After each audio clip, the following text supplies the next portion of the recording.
နောထာမင်းကြီးကိုပထမညမနိုင်ငံတော်ကြီးတီထောင်ခဲ့တဲ့မင်းရဖြစ်အားလုံးတည်ကြပါတယ်ဒါပေမဲ့နောထာမင်းကြီးရဲ့လူတီများတဲ့တမိုင်းကြောင်းတွေကြီးအခြားလူတီနေတဲ့တမိုင်းကြောင်းတွေလည်းရှိနေပါသေးတယ်နောထာမင်းကြီးရဲ့ငယ်နာမည်က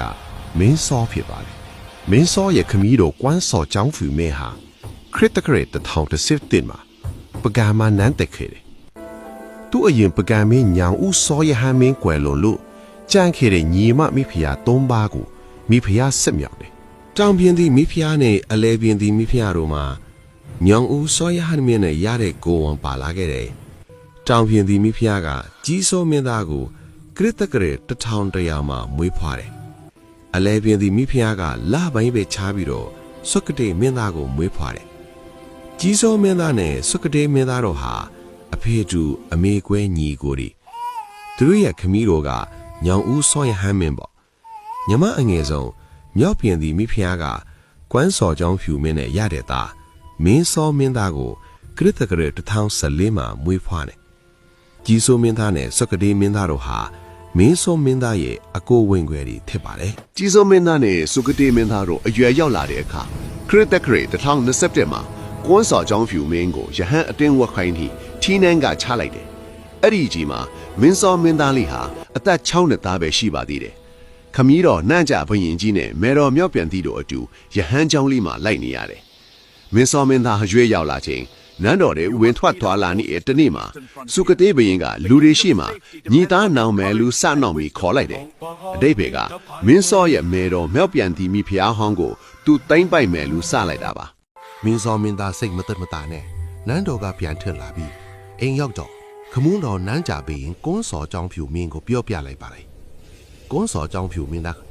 ညီသားနောင်မယ်ဆိုတာမင်းအမေကိုတိမ့်ယူမယ်လို့ပြောတာပဲလို့ထပ်မံအတီးပြပေးလိုက်ပြန်ပါလေဒီတော့မင်းစောမင်းသားရဲ့ဒေါသအမျက်ကအထွတ်ထိုက်ကိုရောက်သွားမှာတော့တယ်ဒါကြောင့်အဖေနန်းကြပေးရင်စီကလက်နဲ့ကရိယာတွေတောင်းမှာတော့တယ်မင်းစောမင်းသားပုပ္ပအရက်ကိုမထွက်ခင်မှာခမရတော်ကွန်းစော်ကျောင်းဖြူကအရိန်ဓမ္မလန်တီလာဝန်တာဒါပတ္တမြလော့ဆွနဲ့ပတ္တမြဥဆောင်ခြင်းတို့ကိုပေးလိုက်တယ်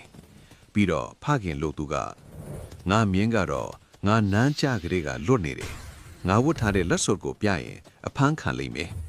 မြင်းရရင်ပုပ္ပအရက်မှာလူအင်အားစုပြီးနောင်တော်စုကလေးကိုလှုပ်ကြံလိလို့လမ်းညွှန်ချက်ပေးလိုက်ပါတယ်ခရစ်တကရ344မှာမင်းစောဟာပုပ္ပအရက်ကစူးစီးညီညွတ်ထားတဲ့ရဲမတ်တွေနဲ့ပကံမြို့တို့ကိုခြိတက်လာပြီးနန်းအမလားစစ်ထိုးမလားလို့စုကလေးကိုစိန်ခေါ်လိုက်ပါတယ်စုကလေးကလည်းနို့ဖမစင်သေးတဲ့သူကငါ့ကိုများတိုက်မလို့တယ်အမတ်ဘူပါတွေကြည်ထားနေကြ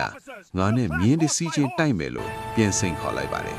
စုကလေးဘရင်နဲ့မြင်းစောမင်းသားဟာမြင်းကဘာအရန်တမထီးချောင်းကမ်းပါလွင်ပြင်မှာစီချင်းထိုးခဲ့ကြတယ်တိန်တော်လို့ခေါ်တဲ့မြင်းညူကြီးစီးလာတဲ့စုကလေးဘရင်ရဲ့ခန်တီကလတ်လာလို့ခေါ်တဲ့မြင်းဖြူကြီးစီးလာတဲ့မြင်းစောမင်းသားရဲ့တမထီးချောင်းကမ်းပါလွင်ပြင်မှာလှန်ကိုစီဆွဲလို့ရင်ဆိုင်ကြတယ်နှူးသားရင်ဆိုင်ကြတဲ့ပွဲမှာမင်းစောမင်းသားဟာသူ့ထက်အကြီးအကိုဝမ်းကွဲစုကတိဘရင်ကိုအရင်တိုက်ခွင်ပေးခဲ့တယ်စုကတိဘရင်ပြစ်လွတ်လိုက်တဲ့လှန်ချက်လွဲသွားတော့မှနောင်တော့အလဲပြီးပြီညီတော့အလဲပဲ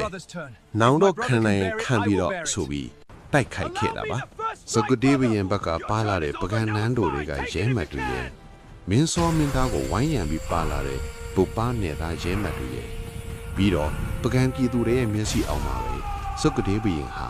မင်းစောမင်းသားပြစ်လွတ်လိုက်တဲ့အရင်ဓမ္မလှန်ရင်တွေကိုရှေ့မှနောက်ဖောက်ထွင်းဝင်ရင်းကြဆုံးခဲ့တယ်စီချင်းထိုးပွဲကိုအောင်းနိုင်ခဲ့တဲ့မင်းစောမင်းသားဟာနန်းတော်ကိုတက်အောင်ပဲခံခဲ့တာမဟုတ်ပါဘူးနန်းကြဘရင်ခမည်းတော်ရဲ့ရဟန်းကျောင်းလေးစီမိုးမှပြည်သူတွေနဲ့အတူတကွသွားခဲ့တယ်ပြီးတော့နန်းကြခဲ့တဲ့ခမည်းတော်ဘရင်ကြီးကိုနန်းပြန်တက်ဖို့လျှောက်ထားခဲ့တယ်တတ်တော်80ကျော်လို့90နာကတ်နေပြီဖြစ်တဲ့ခမည်းတော်ကငါအသက်အရွယ်ကြီးပြီးအမောင်သာမင်းဖြူတော်လူခွင့်ပေးခဲ့တယ်အဲ့ဒီကြမှာမင်းစောမင်းသားဟာအနောရထမင်းတရားကြီးအနုရုဒ္ဓဖြစ်ပကံထီနန်းကိုသိမ်းပိုက်ခဲ့တယ်နှလုံးရည်လက်ယုံရည်နဲ့ပြီးဆုံးတဲ့အနောရထမင်းကြီးဟာအဖေကိုချစ်တဲ့သားအဖေဂျေဇုကိုတည်တတ်တဲ့သားတစ်ယောက်ဖြစ်တယ်ဆိုတာဖော်ထုတ်တင်ပြလိုက်ပါတယ်ညီသားနောင်မယ်ဆိုတဲ့စကားတခွန်းဟာလေ စုကတိနဲ့အနောရထာနှစ်ယောက်လုံးအတွက်